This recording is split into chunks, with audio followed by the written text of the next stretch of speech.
Hey y'all, thanks, Kafa.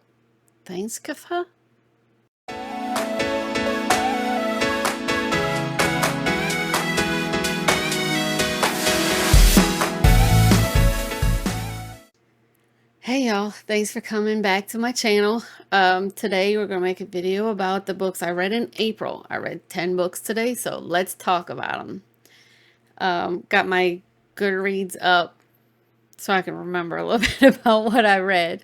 The first book was called Christmas Spark by Cindy Steele. I usually don't read Christmas unless it's like October, November, December, but for some reason this one just stuck out to me the other day. I actually didn't physically read it. It was an audiobook. I go and try to walk about 2 to 2.5 miles every day just to get outside and get some fresh air. And I like to listen to an audiobook while I'm walking. And so the Christmas Spark was one that I picked up. Um, Basically, it was a writer. The lady was a writer. She has a writer's block, and she went away to a friend's cabin to recoup and like spend some downtime and just see if she could get the writer's block to unblock, I guess.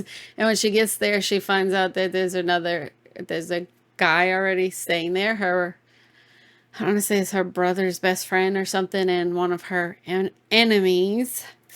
And they get snowed in, so they have to. It's like a forced proximity thing. They have to stay together in the cabin, and they get on each other's nerves, and they I don't know, they play pranks on each other and things, and it was really cute. It was like a novella kind of thing, and it was short and sweet and gushy, just like the type of stuff that I said that I usually like, and it just puts you in a good mood and everything. So it was really cute. I loved it. And I don't give stars when I read. I'm not a person that likes to rate things, I guess. But I'll just tell you, yeah, I really enjoyed it, or no, I didn't really enjoy it, that kind of thing. But this one was one I really enjoyed. The next one was called Dungeons and Drama by Christy Boyce, I guess you would say it's called. It's a YA. It's a girl that's in drama in high school, and she got in trouble because she snuck out with her parents' car to go to a concert that she wasn't supposed to be going to, and she doesn't even have a driver's license. So she got punished, and her punishment was that she had to work in her dad's game shop, and he's like into Dungeons and Dragons and all the things. And she thought it was gonna be her worst nightmare, and she meets a boy named Nathan, and he's all about the games, and he has another little girl that he has a crush on, and her ex-boyfriend comes in, and she just panics and doesn't want him to think that she's a loser. So she says that Nathan is her boyfriend when obviously he's not. So it's a fake dating trope, and it was really cute. It's another one of those little light and fluffy things, and watching her try to play Dungeons and Dragons with him was cute. And the book actually made me want to try Dungeons and Dragons. So I don't know anything about it, but if you play Dungeons and Dragons, hey, hit me up. I want to know about Dungeons and Dragons. It sounds cool. The next one I read was a Princess Diaries book. When I was a little girl, I liked Princess Diaries, but I never actually read any of the Princess Diaries books. So I started reading them a couple months ago. I read Princess on the Brink, which is the 8th one. And to be honest, it's getting on my nerves, and I really don't think I'm gonna finish the series. Like, I get that she's young and she's in high school and stuff, but she whines about everything. She whines about everything. She whines constantly, and I am on my last nerve. Like, I don't think I'm gonna keep reading the rest of them just because I can't take the whining. Like, I have 4 kids at home. I don't need to hear somebody else whining all the time. So I don't think I'm going to read the rest of them. The next one was another audiobook. When I finished The Christmas Spark, I went on to another Cindy Steele book. It was called That Fine Line. And I absolutely loved it. Absolutely loved it. It was enemies to lovers. They got in prank wars, and oh, it was just hilarious. I don't even know what to say. They fought constantly in the beginning. They were pulling pranks on each other. I absolutely loved it. It was such a fun time to read. And I like Cindy Steele's books. Apparently those were the first two I'd ever read or listened to from her, and I loved both of them. So definitely good times. The next one I read was called The Do-Over by Lynn Painter. Lynn Painter, I've liked a few of her books that I've read recently. And this one is a YA, and it's kind of like a Groundhog's Day thing. She kept waking up every day and doing the same day over again. And it just so happened that it was Valentine's Day, and she caught her boyfriend kissing another girl, and she got in a car accident where she met this other guy. And every day she tried to do things differently to see if it would get a different outcome. And majority of the time it wasn't a different outcome. And it was really cute. It was really cute. I would recommend, definitely. The next book was The Rule Book by Sarah Adams. Sarah Adams is an author that's like a go-to for me. Any kind of book she's writing, anytime she's writing a book, I will absolutely pick it up. I have a few of hers right here above my head. This one, the rule book, is the second one to the cheat sheet, which this little green one right here, that's the cheat sheet. I absolutely love that one. That one was a childhood friends, the lovers one. This one is like a second chance romance, and so he's an NFL star and he's hurt and he's trying to get back into the game, and she was like a manager. She's a sports manager or something, and she's trying to help him get his career back on track and help him get back into the game. And they had a previous relationship in college, I think it was, and she broke his heart and never told him why she broke up with him. And so he's doing everything he can to get her fired and to ruin her career. And so they're not happy with each other in the beginning, and it just turns out really cute. And I love Sarah Adams books. They are so good, every one of them. She had When in Rome, and Practice Makes Perfect, I think it was. And then I recently listened to audiobooks of her To Kind of Gentleman, I think it was called. So I've read or listened to a majority of her books. I think I only have two that she put out that I haven't read yet, and I will be getting to those soon.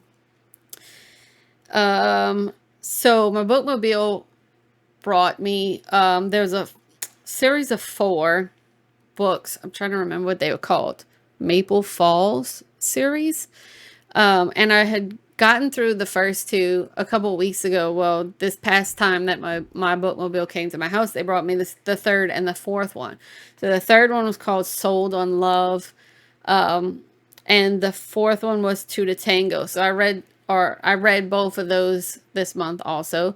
Kind of like I said, Hallmark movie-ish, real cute and fluffy, and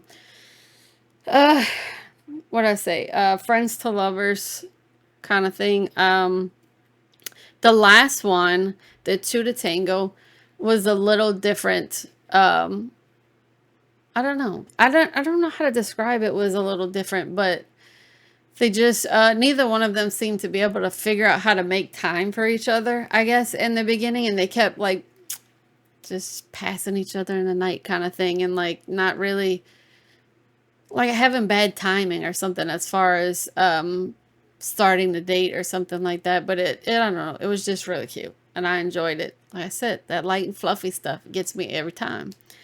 I read The Princess Bride. Saw the movie when I was a kid, watched the movie several times. I never read the book, so I wanted to pick up the book. And I love the movie. I love how goofy it is. My husband and I all the time are going around going, inconceivable, like I absolutely love the movie. But I was reading the book, and the book is even more nonsense than the movie is.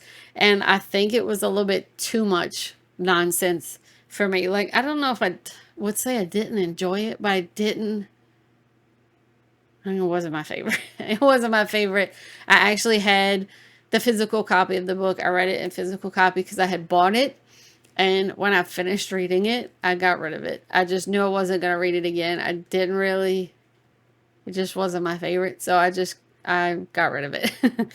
And the last one that I read this month was called No Words by Meg Cabot. Meg Cabot wrote The Princess Diaries. And I had read a few things by Meg Cabot before that I thought I liked, but it's been a long time. So the lady's an author. She goes to like this book convention thing on this island. And the male main character is also an author. And he had at one point said something to like a reporter or something about her books being awful. Basically, she writes children's books, and he was like, that's a waste of time kind of thing. And she got her feelings hurt. So when she goes to the convention, he's kind of running the convention, and part of like their gift package when she got there was that his newest book was there for her to read for free or whatever. And she made this comment like, the book was at least more entertaining than the Bible. And as a Christian, I didn't like that at all. I did not like that comment. That struck a chord with me, and it's kind of, it was, I don't know, disappointing. It felt like it ruined the whole book from there on out for me just because she made that comment. And I know it's not like that for everybody, but for me, it's a big deal. And so she writes children's books, and they're based off of like cats. And like the whole book, she makes these off comments like it's perfect or like, you know, things like that. And oh, it was annoying. I didn't like it. It was annoying. And maybe that's just me. Maybe that's an unpopular opinion, but I did not I did not appreciate the cat references constantly. And then just the way it ended, I felt like it wasn't complete. It wasn't finished. It just like she got to the end and just rushed to throw something out to finish it, and I didn't like it. That was another physical book that I had bought, and it will not be staying in my house because I did not enjoy it at all. Anyway, those are the 10 books I read this month. So we had some good ones, and then we had some not so good ones. Um, yeah. If you've read any of these, let me know what you thought. I'd love to talk to you about them. Thanks for checking me out on this channel. Like and subscribe if you haven't already, and I look forward to seeing you in the future. Remember that God loves you, and I love you, and you are important.